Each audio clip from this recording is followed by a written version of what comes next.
wabarakatuh. Satu. Alhamdulillah, segala puji dan syukur kita panjatkan kehadirat Allah Subhanahu wa Ta'ala atas segala nikmatnya kita dipertemukan pada siang hari ini. Alhamdulillah semua dalam keadaan sehat walafiat dan sekaligus kita juga dipertemukan dengan bulan yang sangat mulia ya, yaitu bulan suci Ramadan. Gimana kabar puasanya? Masih lancar semua ya? Alhamdulillah Alhamdulillah lancar, ya. Pak. Ya. Alhamdulillah. Mudah-mudahan kita diberikan kesehatan dan kelancaran sampai akhir Ramadan nanti. Amin ya Rabbal Alamin. Oke, sebelum kita mulai, kita berdoa terlebih dahulu ya dengan membacakan suratul Fatihah. Ya, kita khususkan untuk diri kita maupun orang tua kita maupun saudara-saudara kita dengan harapan semoga dalam belajar ini kita diberikan kemudahan dan kelancaran, juga kita mendapatkan ilmu yang bermanfaat. Oke, kita berdoa mulai. Bismillahirrahmanirrahim. Alhamdulillahirabbil alamin. Iyyaka na'budu wa iyyaka nasta'in. Shiratal mustaqim. Shiratal ladzina an'amta 'alaihim ghairil maghdubi 'alaihim waladdallin. Amin ya rabbal alamin. Alhamdulillah kita bisa memulai perkuliahan di semester genap ya. Semester genap 2004-2005 setelah kita libur kurang lebih hampir 2 bulan ya di semester ganjil kemarin. Baik, sebelumnya akan saya sampaikan tentang masalah perkuliahan. Jadi perkuliahan kita punya waktu kurang lebih dari jam 1 sampai jam 4 ya. Nanti kalau misalkan di kelas ini bisa kita praktekkan. Jadi ada teori, ada praktikum, tapi karena ini online mungkin hanya sekedar teori saja. Dan untuk perkuliahan ini selama Ramadan ya, itu sesuai dengan edaran dari rektor bahwa perkuliahan dimulai dari tanggal 3 Maret sampai tanggal 23. Ya kurang lebih kita 3 kali pertemuan ya. Jadi 3 kali pertemuan selama bulan Ramadan ini atau 3 minggu di dalam perkuliahan online selama bulan Ramadan. Setelah itu baru libur dan insya Allah masuk lagi kalau nggak salah itu tanggal 14 April ya. Edarannya dapat nggak mahasiswa untuk perkuliahan ini? Untuk edaran perkuliahan, terus kapan libur, kapan masuknya, dapat nggak Faid? Dapat Pak, sudah diedarkan. Sudah diedarkan ya, berarti sudah tahu semua ya. Jadi kita perkuliahan secara online selama 3 minggu ini, kemudian libur Lebaran sampai April, dan kita masuk kembali di ruang kelas insya Allah tanggal 14 April secara offline. Tentang mata kuliah algoritma dan struktur data, ini adalah sebagai mata kuliah dasar ya di dalam sistem informasi. Mungkin di awal semester kalian sudah belajar dasar-dasar pemrograman ya. Kelas 1E dulu semester kemarin yang ngajar siapa? Semester 1. Pak Zainul. Oh, Pak Zainul. Sudah diperkenalkan dengan bahasa C, Sudah Pak. bahasa C, bahasa C++ atau bahasa Java gitu ya. Ya paling enggak salah satu dari bahasa itu sudah diperkenalkan di perkuliahan yang pertama ya, semester pertama. Karena itu sebagai dasar di dalam kita membuat program. Nah, logika dari suatu pemrograman itu nanti kita jelaskan di algoritma dan struktur datanya. Jadi logika kita berpikir, jadi kerangka kita berpikir seperti apa, itu biasanya akan tergambarkan dalam bentuk flowchart. Flowchart ya. Jadi dalam bentuk gambar-gambar yang menunjukkan tentang alur ya, alur dari suatu program yang kita buat itu seperti apa modelnya. Nah, ini digambarkan di dalam algoritma. Nah, tentang algoritma kita kurang lebih sampai 4 SKS ya, 4 SKS. Makanya belajarnya cukup lama dari jam 1 sampai jam 4. Tapi kalau puasa sebenarnya minimal 1 jam sampai 1,5 jam. Setelah itu baru nanti akan saya kasih tugas. Ya, algoritma dan struktur data. Ya. Jadi di sini ada dua. Pertama adalah algoritma, kemudian bagaimana struktur datanya, konteks data kita menyusun seperti apa.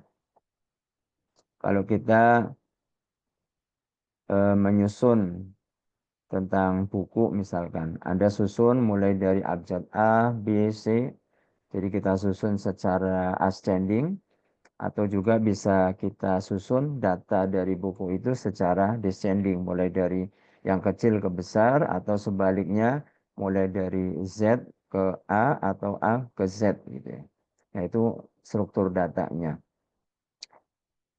Nah, untuk teori dari algoritma dan struktur data, jadi kita ada 4 SKS. Yang pertama, ya biasa pengenalan dulu. Ya, apa sih algoritma itu? Untungnya kita belajar dari algoritma itu seperti apa, jadi silabusnya ya. Jadi silabus atau materi-materi apa sih yang akan kita pelajari di dalam algoritma ini. Jadi pertama mengenai pengenalan algoritma. Jadi algoritma seperti apa, keuntungan pakai algoritma seperti apa, dan bagaimana cara kita menuliskan algoritma. Apakah dalam bentuk flowchart, apakah dalam bentuk bahasa, atau juga di dalam bahasa pemrograman. Setelah kita belajar dari teori algoritma, kita juga akan mempelajari tentang if condition, ada looping, segala macam. Ada juga bagaimana kita membuat suatu array dan permasalahan, segala studi kasusnya seperti apa ya. Ya, intinya di dalam mempelajari algoritma ini adalah tujuannya untuk membentuk logika berpikir kita. Jadi kita berpikir tapi berpikir yang logik ya, yang masuk akal. Jadi yang masuk akal. Misalkan kalau kita ke laut misalkan, kan biasanya logik kita berpikir kalau ke laut berarti kita naik perahu. Berarti kan logik berpikirnya sampai ya, artinya masuk akal. Jangan sampai ke laut kemudian kita nggak pakai perahu, nggak pakai kapal, dan nggak pakai alat dan lain sebagainya, otomatis kita akan tenggelam. Nah, itu berarti logik yang salah. Jadi pentingnya algoritma ini adalah tujuannya membangun cara berpikir kita. Cara berpikir kita bagaimana kita memecahkan suatu permasalahan di dalam program. Sehingga dalam algoritma itu isinya adalah langkah-langkah kita ya. Jadi langkah-langkah Anda di dalam menyusun step by step-nya seperti apa. Langkah pertama misalkan kita akan menulis datanya dulu. Setelah menulis data baru kita langsung kita kirimkan ya. Data itu sudah lengkap, sudah kita koreksi. Nah, jadi masing-masing dari step by step yang Anda tulis, mulai dari step yang pertama, kedua, ketiga, keempat, itu merupakan langkah yang secara berpikirnya itu dapat dilakukan secara logik. Jadi logik itu kan artinya tersusun.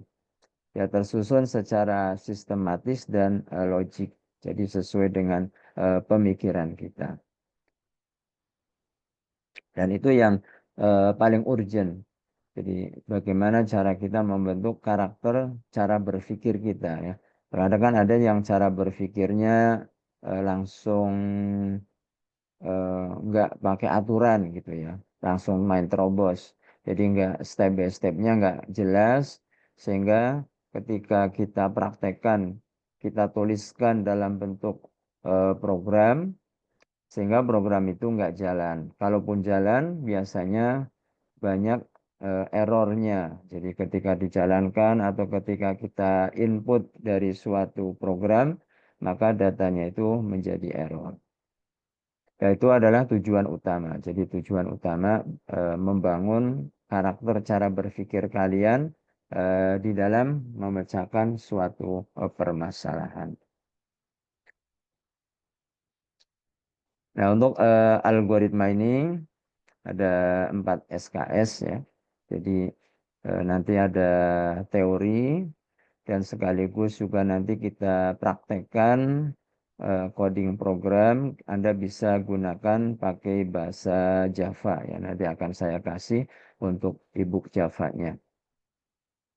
Kalau di semester awal kalian sudah pelajari untuk bahasa C, dan bahasa C itu adalah sebagai cikal bakal ya. Jadi sebagai dasar atau pondasi. Pondasi ketika kita akan memakai suatu pemrograman dengan Java programming.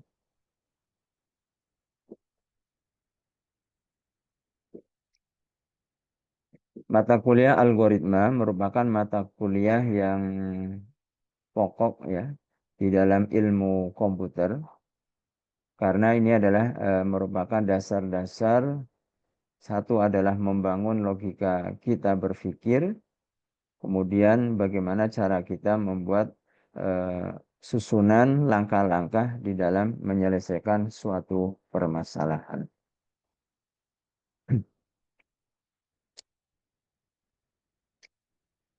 Ya, di sini ada analogi mengirim surat. Jadi jika seseorang ingin mengirim surat kepada kenalannya di tempat lain, maka ada beberapa langkah yang harus dilakukan. Pertama adalah menulis surat. Setelah kita tuliskan surat itu, surat dimasukkan ke dalam amplop yang tertutup ya. Setelah itu amplop dikasih alamat penerima dan pengirim. Setelah itu amplop ditempeli perangko secukupnya, pergi ke kantor pos terdekat untuk mengirimkannya. Nah, kalau kita lihat dari studi kasus ini, jadi studi kasusnya adalah bagaimana cara Anda membuat surat. Cara Anda membuat surat. Ya, Faik, kenapa Faik? Resen.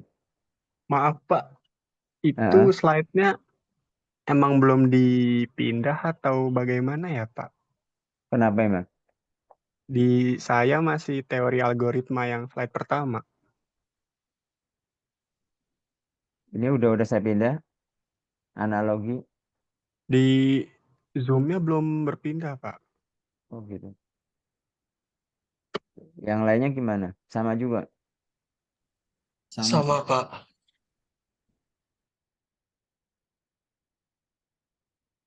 Ya, coba saya.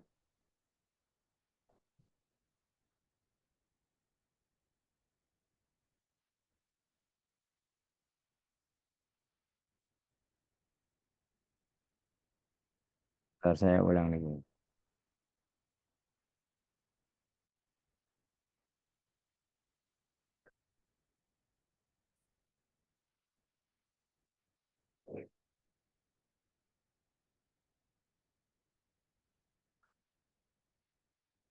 Oh, di sini hentikan berbagi ya otomatis ya. Ah, itu kan sharing ya.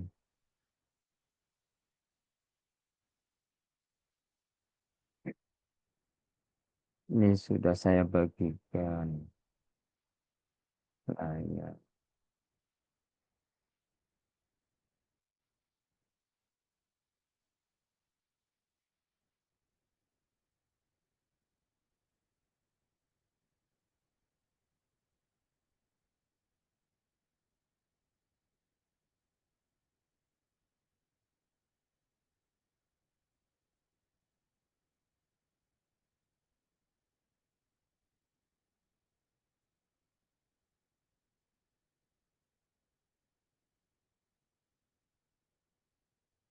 Kalau ini analogi belum kelihatan juga.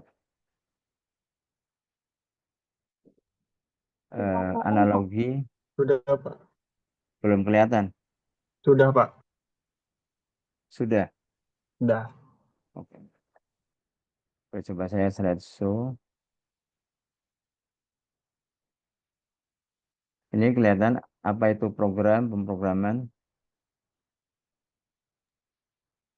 Masih di analogi, Pak. Ini saya buka teori algoritma. Terus analogi. Kelihatan nggak? Masih tetap di analogi, Pak. Kok gitu ya? Apanya ini ya? Padahal saya udah share ini Faik. Kenapa nggak mau ya? Mungkin di PPT-nya jangan di full screen deh, Pak, slide-nya. Kayaknya error, Pak. Ini analogi bisa kelihatan. Analogi kelihatan, Pak. Kelihatan analogi. Terus ini apa itu algoritma masuk? Ada, Pak. Pindah. Oh sebenarnya ini ada presentasikan di tim. Apa ini kali ya yang presentasikan di tim? Klik untuk menyajikan ke rapat Anda saat ini. Oh ya ini kan coba.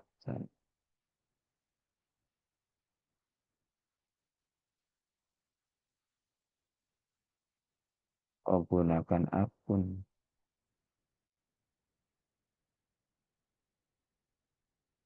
Hmm.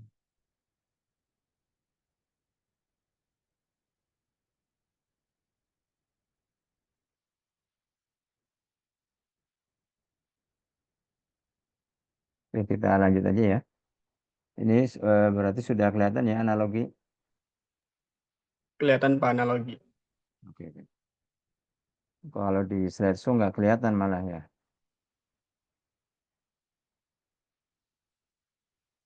Oke, ini analogi di dalam algoritma. Misalkan kita punya kasus ingin mengirim sebuah surat di tempat lain gitu ya. Nah, apa yang harus kita lakukan? Artinya apa? Logika kita di dalam berpikir ketika ingin mengirim surat itu seperti apa ya? Jadi langkah-langkah yang harus kita lakukan. Nah, di sini kita jelaskan sebagai analoginya. Pertama harus menulis surat dulu ya. Jadi kita menulis surat kepada siapa, kemudian surat ditulis dengan lengkap, kemudian surat dimasukkan ke dalam amplop tertutup. Kalau sudah selesai, Kirain setelah nama itu nih. amplop dikasih alamatnya ya, alamat penerima dan pengirim. Terus amplop juga ditempeli perangko secukupnya. Setelah itu baru kita ke kantor pos terdekat untuk mengirimkannya. Nah, langkah-langkah ini kita sebut sebagai langkah-langkah yang sistematis ya, sistematis dan logis. Artinya di sini disusun secara berurutan ya, secara berurutan sekaligus juga masuk akal. Oh, menulis surat artinya kita bisa menulis surat secara logikanya. Setelah kemudian dari langkah-langkah ini kita juga bisa melakukannya sehingga disebut dengan sistematis dan logis. Sehingga eh, dari algoritma itulah kita sebut bagaimana cara kita menyelesaikan suatu permasalahan dan kita menyusun urutan langkah-langkah itu secara sistematis dan logis. Ya, ini definisi dari algoritma. Jadi dari studi kasus, dari analogi surat tadi, definisinya adalah pertama urutan langkah-langkah untuk memecahkan masalah yang disusun secara sistematis dan logis. Ya. Sistematis artinya tadi kita urutkan dari satu persatu, ya step by step-nya apa. Kemudian secara logis, ya berarti sesuai dengan logika kita. Nah, ini definisi dari algoritma. Kemudian dalam Kamus Besar Bahasa Indonesia, algoritma adalah urutan logis pengambilan keputusan untuk memecahkan suatu permasalahan. Ya, Anda bisa tarik kesimpulan sendiri tentang pengertian dari algoritma itu. Jadi secara garis besar di sini ada satu masalah, kemudian Anda membuat langkah-langkah di dalam menyelesaikan suatu permasalahan. Yang ketiga, disusun secara sistematis dan logis. Inilah yang kita sebut dengan algoritma. Nah, algoritma dibutuhkan untuk memerintah komputer, ya, mengambil langkah-langkah tertentu dalam menyelesaikan satu masalah. Nah, biasanya kalau kita akan membuat satu program, ya, apalagi dalam program yang sangat kompleks, misalkan Anda akan membuat program sistem informasi penjualan atau sistem informasi tentang perpustakaan, ya, pasti ada alurnya, ya. Jadi sih ada alurnya.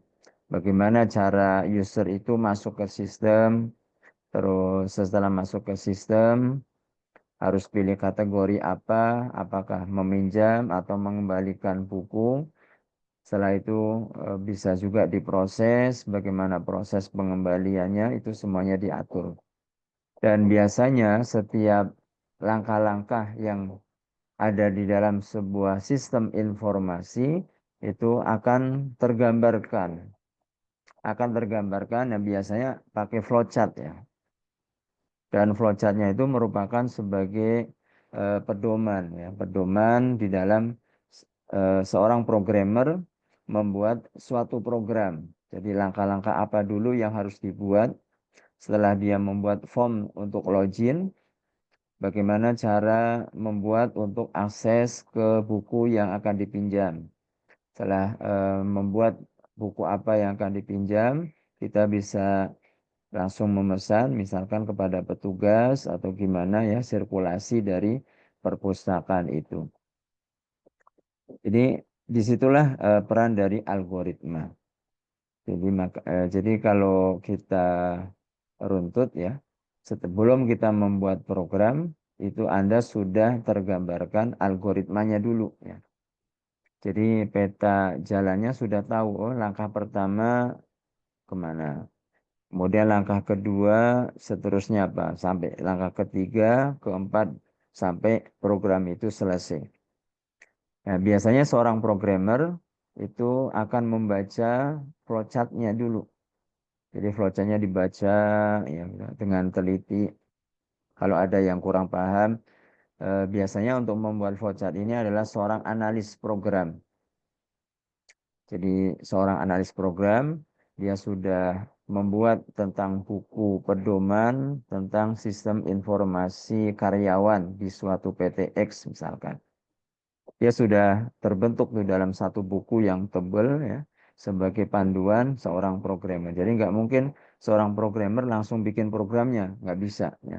Pasti ada konsultan dulu, ya, konsultan ngobrol-ngobrol apa yang diperlukan. Setelah itu baru seorang analis menggambarkan secara definisi penggambaran analoginya seperti apa, baru setelah itu dikerjakan oleh seorang programmer. Jadi ini sangat penting. Dan penulisan algoritma pun harus bisa dipahami, ya. Makanya nanti ada beberapa penulisan algoritma. Anda bisa menulis secara flowchart, ya. Ada juga dengan menggunakan bahasa Indonesia atau bisa menggunakan bahasa pseudocode, ya, pakai bahasa yang mirip coding program. Jadi ada 3 bahasa. Nanti di sini akan kita bahas. Jadi pentingnya algoritma karena di sini komputer akan mengambil langkah-langkah, ya, langkah-langkah tertentu yang harus dilakukan oleh komputer di dalam menyelesaikan suatu permasalahan. Jadi kenapa algoritma itu penting? Karena algoritma dibutuhkan untuk memerintah komputer mengambil langkah-langkah tertentu dalam menyelesaikan suatu permasalahan.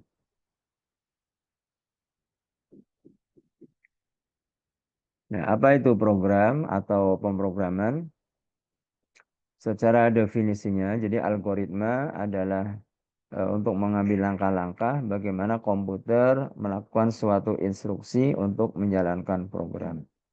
Nah, definisi dari program itu sendiri adalah kumpulan instruksi-instruksi tersendiri, ya, yang biasanya disebut shortcode yang dibuat oleh seorang programmer. Nah, shortcode ini sekarang sudah banyak sekali ya variasi dari shortcode. Anda bisa gunakan minimal bahasa C, C++, Anda juga bisa gunakan programming Java, atau juga Anda bisa gunakan pakai Python juga bisa ya. Dan cukup banyak bahasa-bahasa sekarang.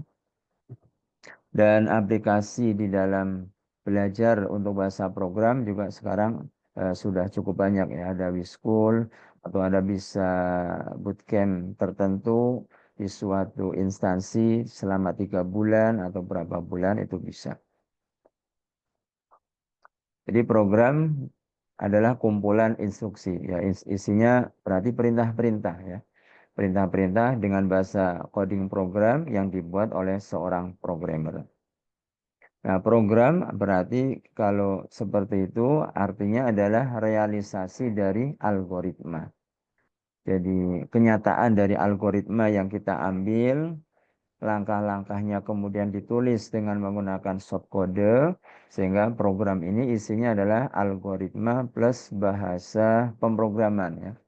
Jadi algoritmanya Anda sudah tahu, kemudian bahasa pemrograman sudah kita siapkan. Jadi algoritma plus bahasa itu kita sebut sebagai program.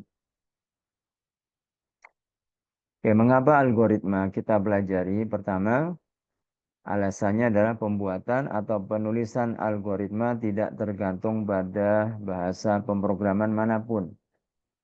Jadi nggak terkait dengan satu bahasa. Anda pakai bahasa Inggris untuk menuliskan algoritma diperbolehkan.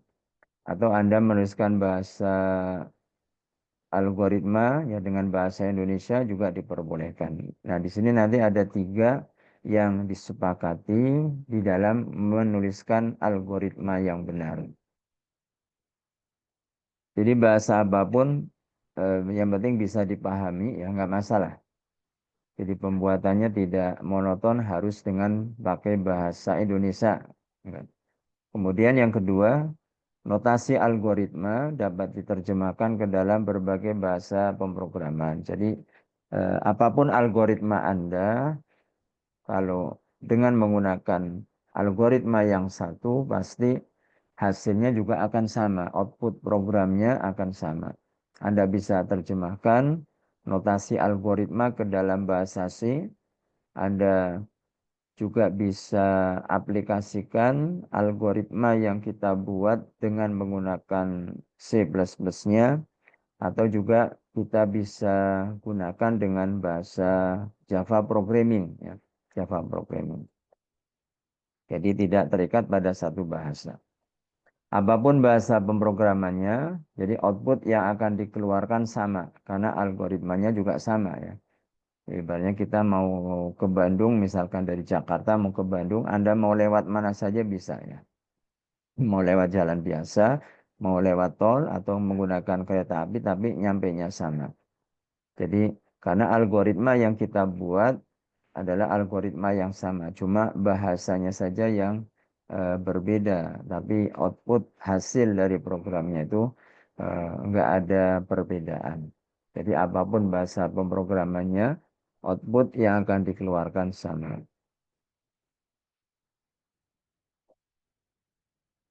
Oke, di sini ada beberapa syarat algoritma yang baik. Nah, kenapa di sini dijelaskan tentang syarat algoritma yang baik? Karena banyak orang menuliskan algoritma dengan seenaknya sendiri ya, sehingga bahasa yang dicantumkan di dalam teksnya itu tidak terbaca oleh seorang programmer. Bahkan seorang programmer pun bisa bingung ya, bisa nggak paham alurnya kemana ini bahasanya. Kenapa? Karena tidak sesuai dengan persyaratan penulisan algoritma yang baik.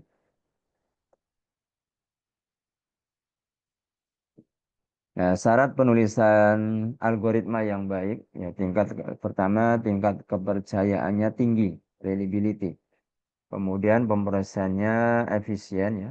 Jadi reliability hasil yang diperoleh dari proses harus berakurasi tinggi dan benar di sini. Terus pemrosesan yang efisien, cost-nya rendah, biaya rendah. Jadi proses harus diselesaikan secepat mungkin dan frekuensi kalkulasi yang sependek mungkin. Sifatnya juga general, jadi bisa menyelesaikan berbagai macam kasus, ya, sifatnya general. Terus bisa dikembangkan, expandable, haruslah sesuatu yang dapat kita kembangkan lebih jauh berdasarkan perubahan requirement yang ada. Mudah dimengerti, portabilitas yang tinggi, kemudian presisnya juga baik, ya, tepat, betul, dan teliti. Ini cara penulisan algoritma yang baik. Terus ada efektif, ya, tidak boleh ada instruksi yang tidak mungkin dikerjakan oleh pemroses yang akan menjalankannya. Jadi jangan sampai Anda menuliskan suatu langkah-langkah, ya, makanya disebutkan harus sistematis dan logis. Jadi jangan sampai kita menulis sebagai seorang analis, kemudian menuliskan suatu instruksi yang tidak bisa dijalankan di dalam program. Nah, ini berarti kurang efektif, ya. Makanya di sini syarat yang baik itu berarti harus efektif. Jadi memungkinkan bahwa langkah-langkah yang kita tulis itu dapat dikerjakan oleh seorang programmer. Dan juga harus terminate. Terminate ini berarti alur berhentinya jelas, ya. Jalan algoritma harus ada kriteria berhenti. Jadi kalau misalkan Anda login, nih, Anda gunakan misalkan username, password dengan aturan yang memang sudah ditetapkan. Nah, setelah nggak bisa langsung misalkan masuk ke aplikasi sebelum password atau username-nya itu benar, ya. Jadi kalau misalkan nggak benar kok tetap masuk, ya berarti nggak ada terminate-nya. Jadi password itu akan berhenti kalau passwordnya itu salah, gitu. Artinya nggak bisa melanjutkan ke step berikutnya. Berarti nggak ada kalau misalnya bisa, padahal username salah, kemudian password juga salah, tapi kok masih terus berjalan, ya berarti nggak ada terminate-nya. Berarti programnya itu eh, nggak akurat, ya, nggak teliti. Dan itu sangat berbahaya di dalam sebuah sistem informasi. Jadi harus terminate, ya, jalan algoritma harus ada kriteria berhenti. Kemudian output yang dihasilkan juga tepat, ya. Misalkan ada penjumlahan data, juga hasilnya sesuai dengan input yang kita masukkan.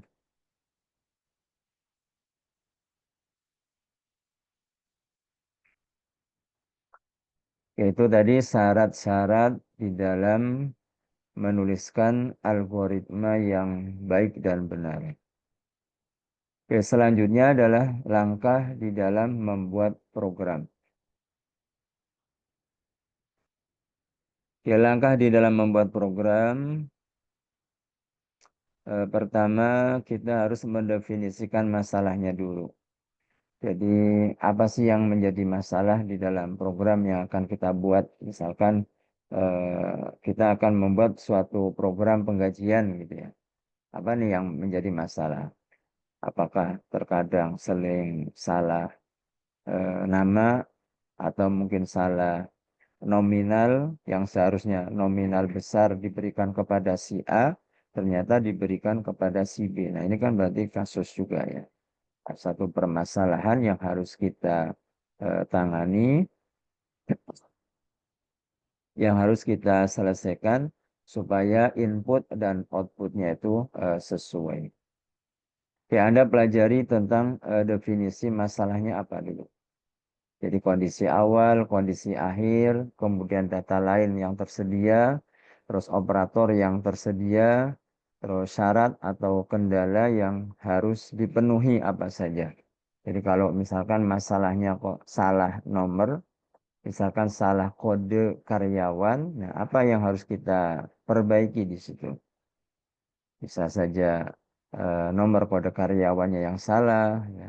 Atau mungkin sudah benar tapi cara inputnya salah juga bisa terjadi.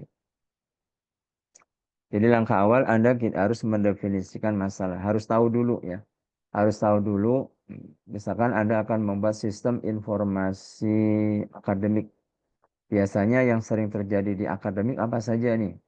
Permasalahannya mahasiswa itu seperti apa, permasalahan di dalam mengambil mata kuliahnya bagaimana ya prosesnya, permasalahan supaya mata kuliah itu di ACC oleh dosen pembimbing akademiknya bagaimana ya, itu harus ada alur-alur yang jelas, itu harus ada yang jelas. Sehingga kita harus mendefinisikan masalah, setiap itemnya harus jelas. Program itu mau ngapain, berakhir sampai di mana, outputnya bagaimana, itu harus jelas. Setelah kita mendefinisikan masalah, baru Anda buatkan algoritma. Ya.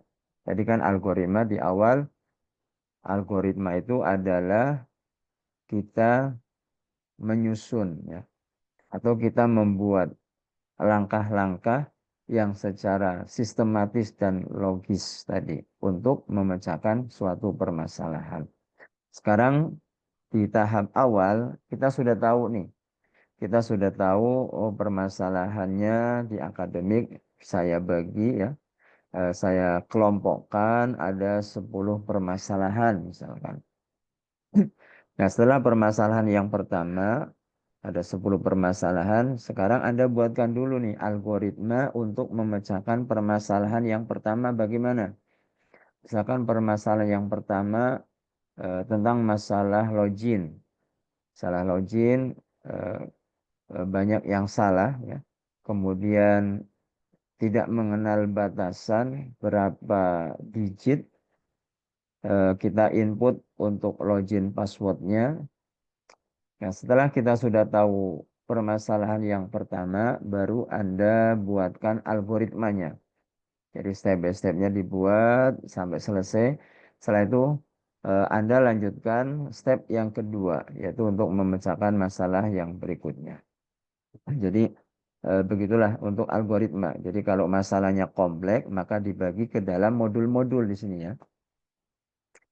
Dan ini langkah yang kedua, buat algoritma dan struktur cara untuk penyelesaiannya. Kalau masalahnya cukup banyak, berarti Anda nggak bisa langsung membuat algoritma untuk memecahkan sekian permasalahan, nggak bisa.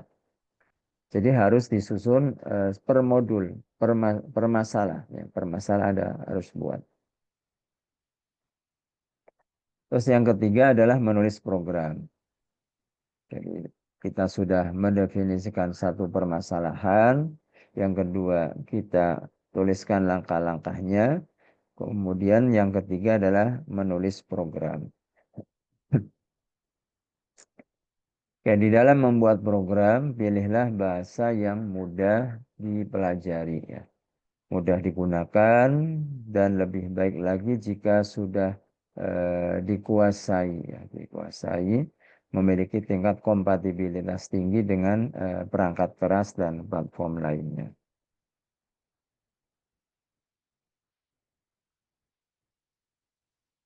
Terus langkah di dalam membuat program ada juga sistem debugging ya. Jadi cara mencari kesalahan program. Jadi mencari kesalahan atau kesalahan baik itu sintak ya, penulisan coding kurang titik, kurang koma, kemudian huruf besar kecilnya antara variabel dengan kenyataan di dalam penulisan program itu juga harus sesuai. Nah, ini kita cek ya. Jadi kita checking lagi, benar nggak nih kesalahan di dalam penulisan program? Benar nggak untuk logika programnya? Benar nggak di dalam semantik programnya seperti apa? Nah, ini langkah yang berikutnya ya, mencari kesalahan. Kemudian uji dan verifikasi program. Jadi setelah program itu jadi, Sudah kita tuliskan dalam bentuk coding program, tinggal diaplikasikan. Kita uji verifikasi program.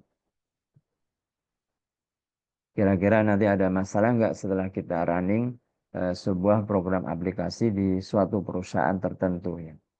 Harus ada dokumentasi program, nah ini harus didokumentasikan mulai dari awal membuat program. Jadi pertama kali program itu diuji harus kita dokumentasikan. Oh, ternyata di passwordnya salah. Ternyata di sistem sirkulasi proses pemilihan karyawan salah. Kemudian di requirement dari karyawan juga ada kesalahan. Dalam penggajian juga ada kesalahan. Nah, ini semua harus didokumentasikan. Jadi ada bagian pendokumentasikan program, bila perlu difoto ya. Bahwa, oh ternyata masalahnya sini. Sehingga nanti pas maintenance ya, makanya begitu selesai program, kita aplikasikan di dalam suatu perusahaan ataupun sebuah toko bisnis gitu ya. Program itu harus selalu kita pantau. Makanya ada maintenance yang secara rutin ya. Bisa per minggu, bisa per bulan, ya, atau mungkin sampai dengan 3 bulan. Oke, itu tadi tentang langkah-langkah di dalam membuat program. Selanjutnya adalah struktur penulisan algoritma. Struktur penulisan algoritma itu tidak terikat dengan bahasa apapun ya, dengan bahasa apapun. Namun yang harus kita ketahui bahwa penulisan program di dalam atau penulisan algoritma itu harus disesuaikan dengan yang disepakati oleh para pakar ilmu komputer. Nah, di sini ada 3 penulisan nanti. Jadi cara penulisan algoritma Anda bisa gunakan pakai bahasa Indonesia ya. Terus yang kedua Anda bisa tuliskan dengan pseudocode. Terus yang ketiga Anda bisa tuliskan dengan algoritma. Nah, cara penulisan algoritma kita belum sampai ke bahasanya ya. Kita struktur datanya dulu. Jadi struktur data algoritma itu seperti apa? Yang pertama harus ada judul, header. Jadi header program apa? Misalkan kita buat program hitung luas segitiga, program hitung luas persegi panjang. Nah, ini kita sebut dengan judul. Program sistem informasi karyawan. Nah, ini harus kita letakkan di awal, di paling atas ya, judul atau header.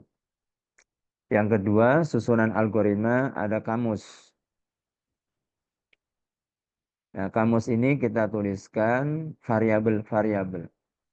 Jadi variabel kita tuliskan dengan aturan-aturan variabel ya. Di dasar pemrograman sudah dikenal ya cara aturan penulisan variabel. Nggak boleh ada spasi, kemudian karakter-karakter khusus juga tidak diperbolehkan. Jadi Anda tuliskan variabel, kemudian variabel yang dijadikan nilai konstanta, kemudian nilai pi-nya berapa, misalkan, kemudian kalau misalkan ada data yang sifatnya string, datanya pakai apa, di sini kita tuliskan di dalam kamus. Judul, kamus, kemudian algoritma. Nah, baru di sini kita buatkan susunan langkah-langkah kita yang logis dan sistematis untuk menyelesaikan permasalahan. Di step by step-nya kita tulis. Secara garis besar cuma ada 3 ya struktur di dalam penulisan algoritma. Jadi ada header, kamus, dan algoritma. Nah, sekarang untuk penerapannya.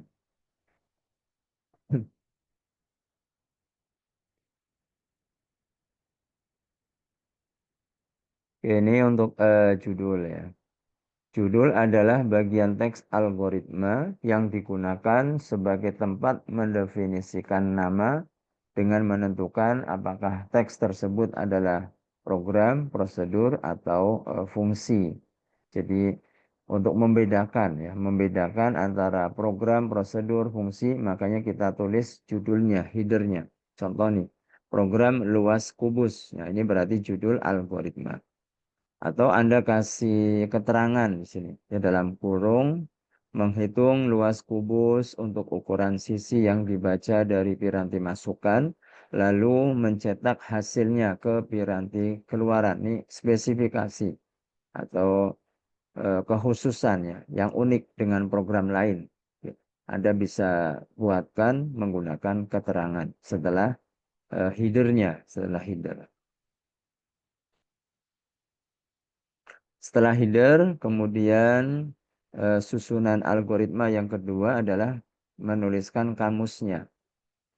Nah, kamus ini adalah bagian teks algoritma sebagai tempat untuk mendefinisikan.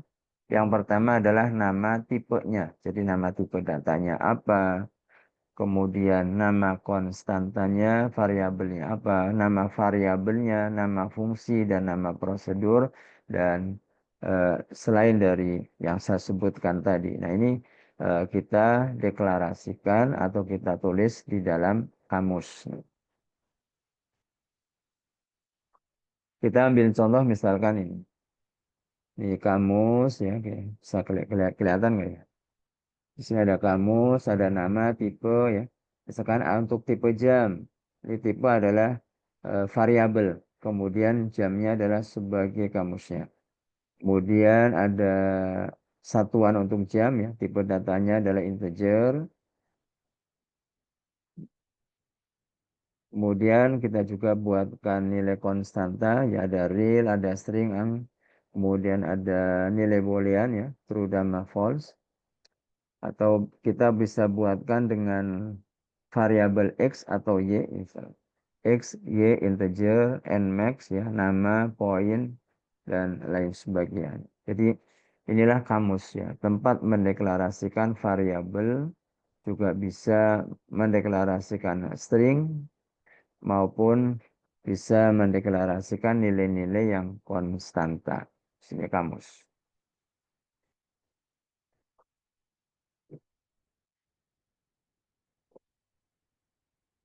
Nah, setelah kamus kita masukkan ya cara penulisan algoritmanya.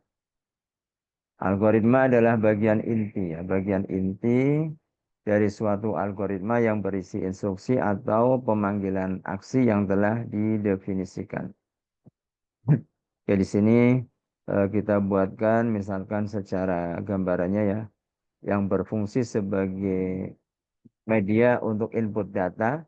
Ya, di sini ada C sama D, misalkan variabel C sama D difungsikan sebagai input, menerima masukan dua bilangan. Ya.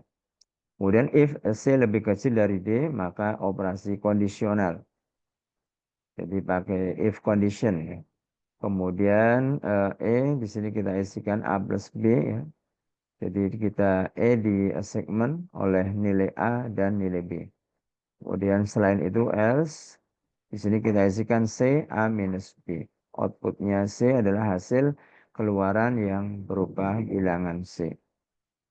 Jadi kita tuliskan langkah-langkah algoritmanya di bagian pendeskripsian algoritma.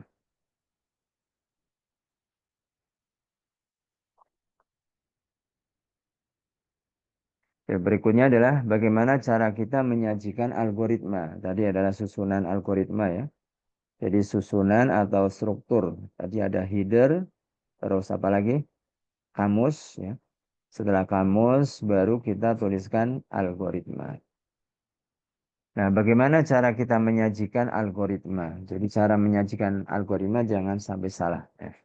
Karena kalau sudah salah, pasti programmer nggak mau mengerjakan program yang kita inginkan. Dan usahakan perhatikan ya. Perhatikan cara penulisan algoritma yang baik yang sudah saya sebutkan di atas tadi ya. Jadi harus bisa dipahami, ada logis, sistematis. Di dalam menyajikan algoritma, di sini ada 3 bentuk penyajian. Oke, nanti bisa Anda analisa kira-kira yang paling gampang yang mana ya di antara ketiganya. Oke, yang pertama algoritma ditulis dengan struktur bahasa Indonesia. Oke, tadi sudah dicontohkan cara menulis surat tadi ya. Jadi cara menulis surat kita ambil pena, ambil kertas, setelah itu kita tuliskan suratnya. Langkah berikutnya setelah surat ditulis, kita masukkan ke dalam amplop. Kalau sudah dimasukkan ke dalam amplop, tuliskan nama pengirimnya siapa, terus akan dikirim kepada siapa. Setelah itu baru kita tempeli dengan perangko. Setelah itu baru kita pergi ke kantor pos. Nah, itu berarti penyajian algoritma yang dituliskan ke dalam struktur bahasa Indonesia. Nah, langkah yang kedua, Anda bisa menuliskannya dengan pseudocode. Jadi ini bahasa yang mirip dengan pemrograman. Terus yang ketiga, Anda bisa menuliskan dengan flowchart ya, gambar-gambar, startnya dari mana, prosesnya seperti apa, terus simbol apa yang harus digunakan, dan juga perhatikan tanda panah di dalam simbol itu mau kemana, ke atas, ke bawah, ke kiri, ya, atau ke samping. Nah, itu Anda harus perhatikan. Oke, untuk struktur bahasa Indonesia tadi sudah ada contohnya ya. Tadi bagaimana cara kita menulis surat dan itu harus disusun mulai dari awal kali kita mengerjakannya. Step by stepnya jelas. Bahasa Indonesia sifatnya umum ya. Jadi bisa dipahami siapa aja. Jadi tidak menggunakan simbol atau sintak. Tadi nggak ada simbol, sintak, titik koma nggak ada ya. Penggunaan simbol atau sintak dari suatu bahasa pemrograman. Kemudian tidak tergantung pada suatu bahasa pemrograman, ya bebas sesuai dengan bahasa kita. Yang penting saya yang nulis paham, orang yang membaca pun juga paham. Nah, ini berarti tidak tergantung pada satu bahasa pemrograman. Yang ketiga, notasi-notasinya dapat digunakan untuk seluruh bahasa manapun. Jadi kalau sudah tulis ke dalam bahasa Indonesia, mulai dari step 1 sampai step 10 misalkan, dan itu bisa dipahami, baru kita aplikasikan ke dalam bahasa pemrograman.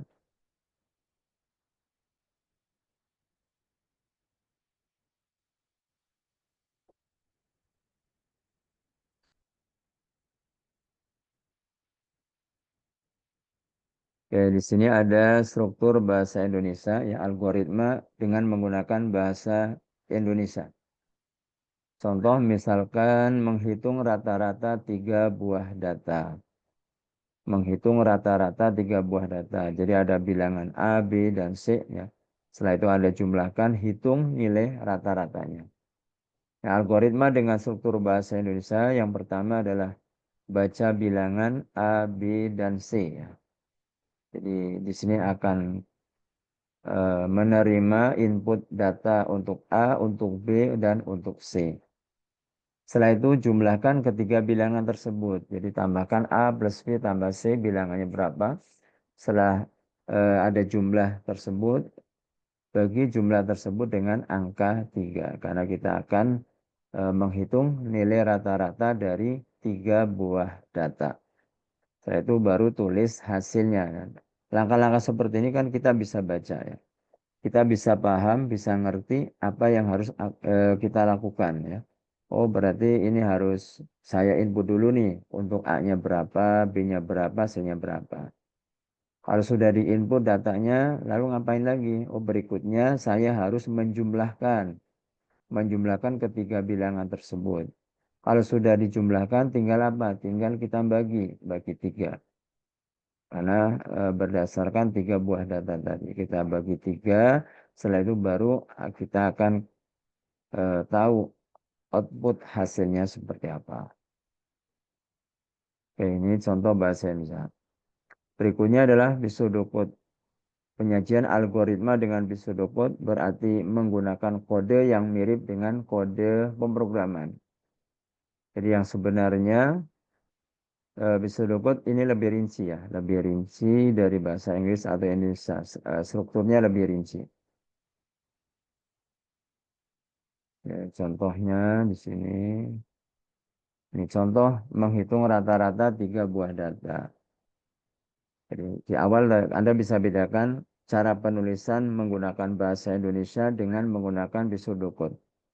Nah, untuk menulis bahasa dengan pseudocode, algoritma struktur pseudocode-nya pertama adalah input ya, karena input ini artinya adalah kita memasukkan nilai ke dalam suatu variabel. Nah, oke, kita punya 3 buah variabel, variabel A, variabel B, dan juga variabel C. Nah, input ABC. Setelah itu jumlah JML, ya, anggap kita sebagai variabel, variabel A plus B plus C. Karena ini rata, berarti JML dibagi dengan 3. Setelah itu adalah output ratanya berapa. Nah, ini dengan pseudocode. Berikutnya dengan flowchart. Jadi flowchart adalah penggambaran secara grafik ya, dari langkah-langkah dan urutan-urutan prosedur dari suatu program. Ya, flowchart ini juga sangat menolong seorang analis ya, dan programmer untuk memecahkan masalah ke dalam segmen-segmen yang lebih kecil dan menolong dalam menganalisis alternatif lain dalam pengoperasian. Gunanya untuk apa kita pelajari tentang flowchart ini? Fungsinya untuk mendesain program. Jadi tidak ada desain program yang tanpa flowchart. Jadi dimanapun, apakah itu di instansi pemerintah atau instansi perusahaan swasta, apakah itu pendidikan atau yang lain, itu pasti ada flowchart-nya. Ya. Jadi alurnya ada. Kapan kita harus input data, terus data yang diinput apa saja, ada aturan-aturannya. Nah, untuk flowchart ini menggambarkan tentang sistem yang berjalan. Misalkan sistem informasi penggajian. Nah, ini berarti apa aja yang dijalankan di dalam sistem informasi penggajian. Jadi pertama fungsinya untuk mendesain program. Yang kedua adalah untuk merepresentasikan program. Jadi di representasinya berapa. Maka flowchart harus dapat merepresentasikan komponen-komponen dalam bahasa pemrograman. Jadi kita harus paham tentang notasi-notasi algoritmanya. Ya. Notasi-notasi flowchart-nya seperti apa. Sehingga nanti kita bisa menyesuaikan tentang alur dari suatu program. Nah, kenapa dibuat flowchart ya? Alasan yang mendasar pertama adalah relationship. Jadi flowchart dapat memberikan gambaran yang efektif, jelas, dan ringkas tentang prosedur logiknya. Ya, kita tahu dengan gambar yang disusun secara rapi, jadi akan mengetahui kapan pelaksanaan itu akan dimulai. Terus dengan siapa penyajinya, kita juga tahu ya. Ini relationship. Kemudian yang kedua adalah analisis ya. Analisis jadi akan sangat membantu sekali ya. Akan membantu sekali bagi seorang analis ketika kita diwawancarai ya. Biasa kita diwawancara, dia punya produk akan membuat program makanan gratis misalkan. Nah, di situ kita buatkan desainnya seperti apa, alur ngambilnya bagaimana, ini dijelaskan di dalam sistem analis.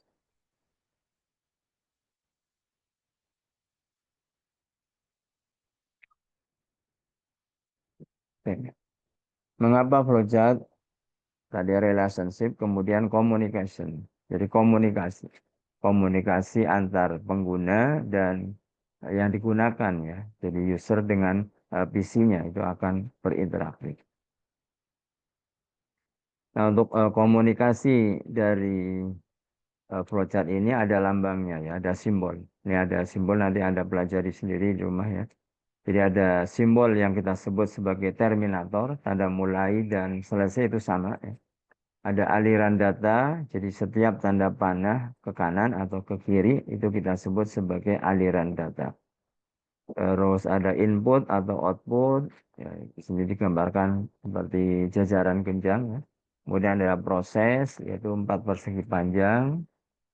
Terus ada juga lambang percabangan, division, ada juga preparation, ya, pemberian nilai awal suatu variabel, ada juga pemanggilan function. Jadi memanggil prosedur atau fungsi. Terus ada juga konektor, ya. Ya, ada konektor untuk halaman yang sama, ya. Kalau halaman yang berbeda, halaman lain itu kita gunakan off-page connector. Ini untuk keterangan dari sekuen. Dari program yang kita buatkan secara sekuen, secara berurutan misalnya. Nah, di sini mulai dari lambang, ya, lambang sekuen proses. Jadi P1, setelah P1 selesai lanjut ke P2. Jadi lambang proses. Terus yang kelima, pengulangan. Jadi apabila pencacah atau variabel ini sesuai dengan keinginan, maka kita lanjutkan sampai ke syarat. Tapi kalau tidak memenuhi, ya berarti nggak bisa dilanjut. Nah, ini contoh flowchart, ya. Flowchart menggunakan flowchart ini mulai, ya. Jadi kita ambil dari penulisan algoritma yang menggunakan bahasa Indonesia. Jadi ada mulai, kemudian masukkan P, masukkan L, luas P kali I, tulis L, dan diakhiri dengan tombol N atau selesai. Oke, ini contoh-contoh studi kasus menentukan bilangan ganjil atau genap. Jadi sini pertama adalah mulai. Setelah mulai lanjut lagi masukkan bilangan buku.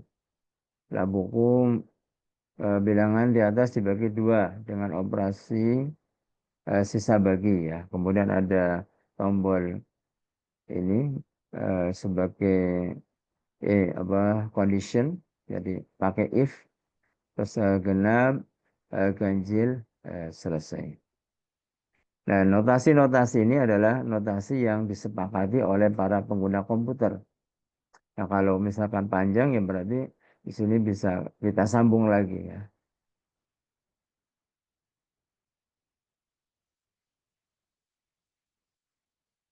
Struktur dasar algoritma. Jadi struktur ada runtunan, pemilihan, dan pengulangan.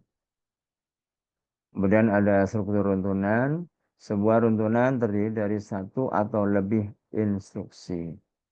Tiap-tiap instruksi dilaksanakan secara berurutan sesuai dengan urutan penulisannya. Berikutnya ini runtunan, ya. Jadi sekuen proses P1, P2.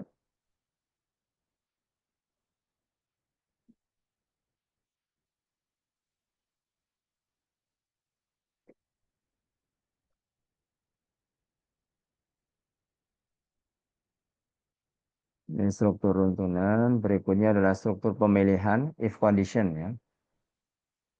If condition. Jadi pada struktur ini jika kondisi terpenuhi maka salah satu aksi akan dilaksanakan dan aksi yang kedua diabaikan. Ini contohnya struktur pemilihannya. Jadi test expression kalau true berarti body of if, ya. Kalau salah dia akan ke bawah. Ini struktur pemilihan. Ini pengulangan. Nah, ini untuk struktur pemilihan pakai next, ya. For I sama dengan 1 untuk 4 instruksi next I. Ke yang pemilihan. Jadi for I untuk variabel I-nya, ya, 1 untuk 4. Jadi kita akan mengulang sampai 4 kali.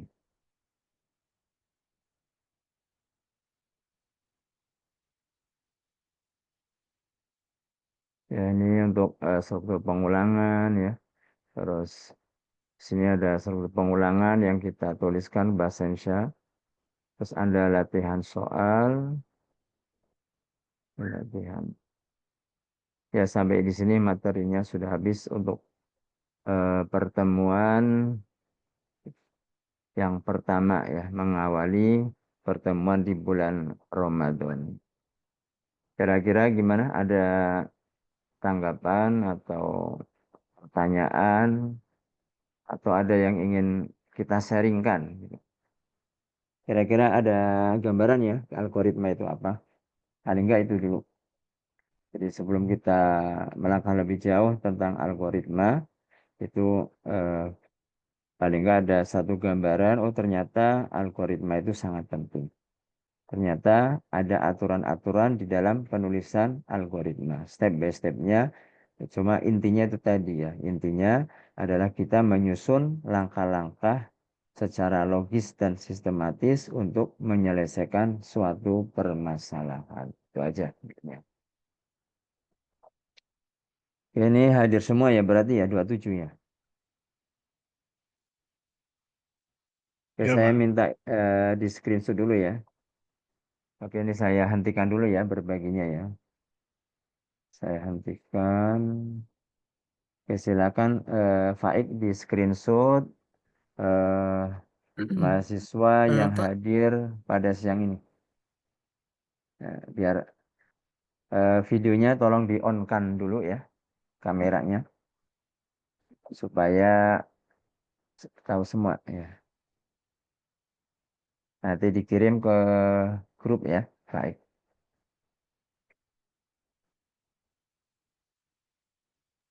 Siapa? Udah. Ya, sebentar. Saya minta satu lagi untuk bukti ngajarnya.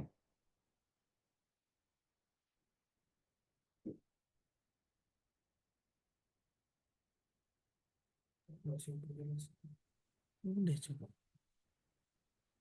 Pak, Nah ini izin bertanya, Pak. silakan di screenshot sini. Baik. Bilang.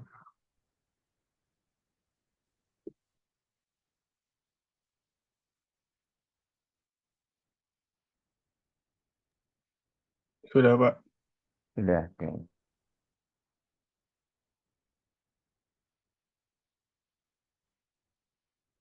Sudah menulis absensi kehadiran semuanya.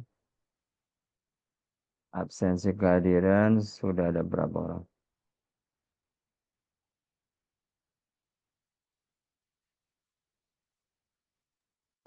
24. Pak,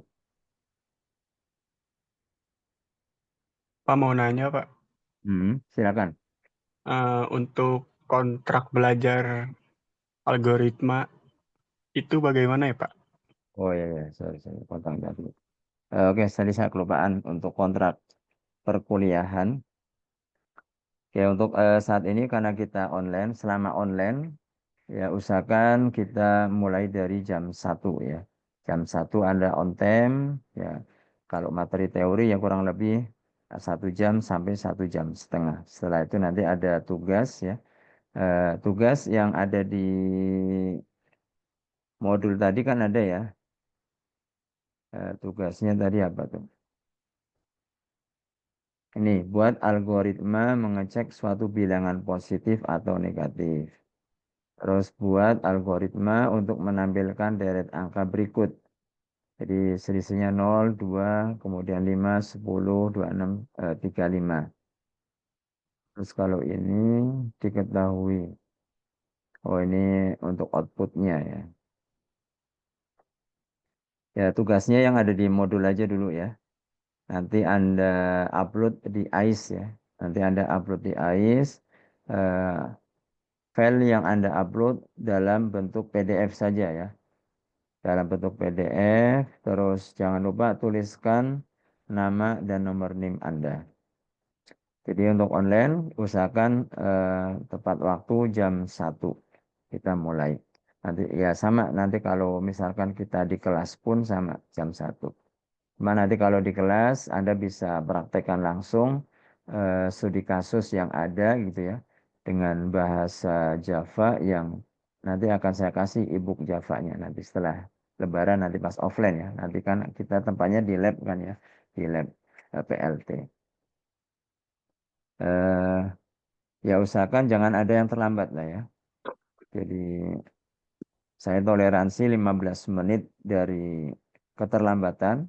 Setelah 15 menit Anda masuk, berarti misalkan 20 menit, kita sudah mulai, tiba-tiba Anda masuk ke kelas, ya, maka kehadiran kalian tidak saya masukkan di absensi. Ini perlu diingat. Jadi kalau Anda hadir dan ada keterlambatan lebih dari 15 menit, maka kehadiran kalian tidak masuk dalam presensi di sistem, ya. Jadi di sistemnya Anda kosong. Tapi secara kelasnya, belajar di kelasnya, masih saya perbolehkan. Jadi masih saya perbolehkan Anda mengikuti perkuliahan sampai selesai. Tapi secara presensi di absen itu tidak saya masukkan. Paham ya? Tuh. Kemudian kita nanti juga ada tugas mengenai tugas secara individu atau juga tugas kelompok. Jadi ada tugas individu, tugas kelompok. Usahakan setiap tugas yang saya berikan Anda harus mengerjakan. Berikutnya lagi tentang masalah presensi kehadiran. Jadi presensi kehadiran kalau bisa 100% ya. Kita nanti ada 16 kali pertemuan. 16 itu terbagi dua. 2 kali untuk UTS dan UAS-nya, dan untuk materi berarti sampai 14 kali pertemuan, 14 minggu. Insya Allah semoga lancar ya semuanya. Dan untuk penilaian itu absensi jangan kurang dari 75%. Kalau maksimum sampai 100% ya akan lebih bagus ya. Tapi jangan kurang dari 75%. Takutnya nilainya itu nilainya D, berarti kurang ya. Sekalipun Anda lulus tapi nilainya D kan sangat disayangkan ya. Jadi usahakan jangan kurang dari 75% karena sistem yang akan menjumlahkan dari total penilaian. Nanti ada ujian UTS, UAS. Nah, UTS ini kategorinya 30%.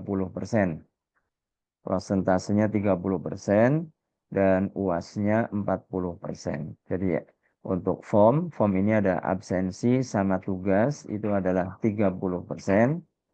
UTS 30% dan UAS-nya 40%. Yaitu sebagai kontrak perkuliahan untuk mata kuliah algoritma dan pemrograman. Dan setelah ujian ya, jadi misal apakah itu ujian UTS atau ujian akhir, saya hanya memberikan toleransi apabila Anda berhalangan sakit. Ya. Artinya Anda boleh nggak ngikuti ujian tapi dalam kondisi sakit. Ya, nanti surat keterangan sakitnya diberikan kepada saya ya dengan surat keterangan dari dokter. Tapi kalau nggak sakit itu tidak diperkenankan untuk tidak mengikuti ujian. Dan untuk ujian susulan itu saya kasih waktu 1 minggu. Misalkan gini, kita UTS tanggal 7 misalkan. Tanggal 7 UTS. Nah, setelah tanggal 7 saya ngasih waktu sampai 1 minggu. Setelah 1 minggu kalau nggak ada kabar, berarti nilai ujiannya 0. Berarti selama 1 minggu anggap sampai tanggal 14 lah ya, saya kasih toleh. Jadi 7-nya adalah UTS. Nah, saya maksimalkan untuk bisa mengikuti ujian susulan sampai dengan tanggal 14. Sampai dengan tanggal 14, kalian kok nggak ada kabar, nggak ada informasi, nggak ada berita untuk mengikuti susulan, maka setelah itu tidak diperbolehkan mengikuti ujian susulan. Artinya nanti saya kasih nilai di sistemnya adalah 0. termasuk di dalam ujian akhir sama juga. Jadi ujian akhir tanggal 1 ya saya kasih toleransi sampai 1 minggu setelah ujian ya. 1 minggu setelah ujian. Jadi kalau tanggal 1 ya maksimal berarti sampai tanggal 8. Di luar tanggal 8 saya nggak akan menerima ujian susulan dan langsung sistem di penilaian akan saya kasih nilai 0. Itu untuk kontrak perkuliahan, mata kuliah, algoritma, dan struktur data yang saya ampu ini. Kira-kira gimana? Ada yang mau ditanyakan? Disepakati ya? Sepakati bersama. Ya, Pak. Sama pengumpulan tugasnya, Pak. Tadi di Pengumpulan, AIS ya, ya di AIS saja. tapi Di AIS. yang mahasiswa 2024 makanya semesta, Pak. Oh ya nanti bisa dikumpulkan di semesta ya. Di semesta Oh, nanti berarti di ya. semesta, Pak. Heeh. Coba nanti ada nggak ya? Nah, Kemarin saya juga belum nyoba itu. Ya mudah-mudahan sih ada. Kalau misalnya nggak ada nanti bisa dikumpulkan sama ketua kelas lah. Nanti saya lihat. Ini daftar namanya juga belum ada nih. Nama-nama yang ikut algoritma dan struktur data di sistemnya belum tampil. Kalau di AIS kan otomatis langsung tampil ya. Saya cek tadi ternyata peserta mahasiswa algoritma itu belum ada. Nanti saya cek dulu. Udah nyantumin semua ya. Nanti di screenshot tadi dikirim ya, Faik ya. Screenshot ya, eh, Pak. yang hadir dan yang dari saya tadi. Oke, itu saja ya untuk pertemuan yang pertama ini di bulan suci Ramadan. Semoga lancar semuanya puasanya dan sehat selalu. Amin ya robbal alamin. Terima kasih atas segala perhatiannya. Kita akhiri dengan membaca hamdalah. Alhamdulillahi rabbil alamin. Wassalamualaikum warahmatullahi wabarakatuh. Waalaikumsalam. Waalaikumsalam warahmatullahi wabarakatuh. Oke, sampai ketemu minggu depan ya. Oh iya, Pak. Mau nanya, Pak. Ya, gimana? Untuk RPS algoritma ada atau enggak ya, Pak? Ada. Nanti saya kasih. Nanti saya Oke, share. siap, Pak. Terima kasih, Pak. Nah, sama-sama.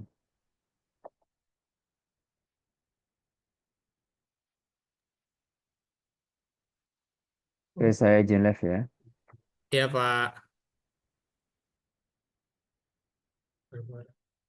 Udah, Faik. Ik. Tadi barusan mau nanya, udah.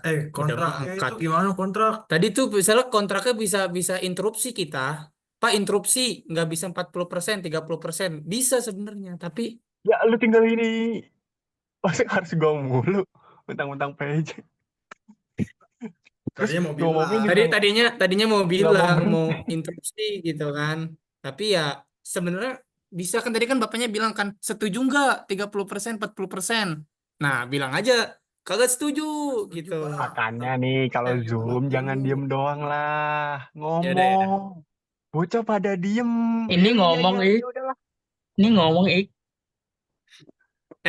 kalau kalau ngechat pribadi tapi bukan PJ mah nggak ini ya, nggak etis ya. Di grup aja. Oh ya, ada ya grup ya. Di grup. Ya kan diskusiin di grup, Pak. Ya udah. Lu ngomong cepet, Cok. Seru banget dasar. Gua instruksi. Tadi palain gua Lutfi, palain. Jadi satu-satunya Besok juga Zoom tuh jangan diem doang anjir. Tahun paling lama. tadi gua mau nanya kan, Pak, Karena terus bapaknya langsung aduh, jadi malu Nggak gua berhenti. dia. Iya, gua udah mau nanya gitu, mau interupsi gitu kan. orang nanti bawa pulang cuma Angkat tangan aja Adalah. dia. semuanya. Ada yang Aku kata. punya pengumuman saat ini. Aku benci Orang gila, kira-kira. Nanti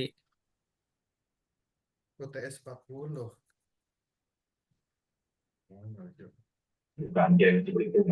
Hostnya siapa sih? Gue duduk dulu, anjir. Jadwal eh, Itu besok. materi Jangan terlalu lupa. dasar, guys.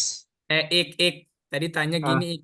Apa Sorry, namanya? sorry. Pak, di pelajaran algoritma struktur data ini kita belajar kriptografi sama blockchain nggak, Pak? Gak Gitu. bakal. Jadi, di Indonesia cuma ada beberapa universitas doang.